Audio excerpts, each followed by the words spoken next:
Ayan, puro na yung ating gata. Ilagay na natin itong saging. Ayan. Kasi nakita ko nagluluto yung tita ko ng saging.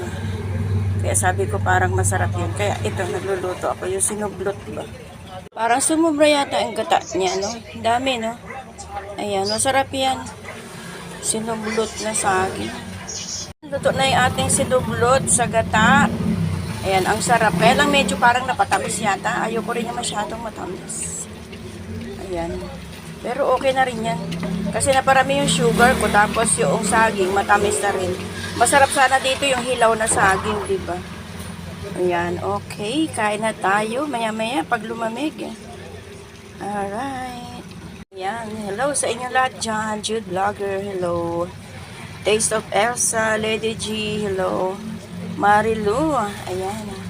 Cynthia, shout out sa inyo lahat dyan.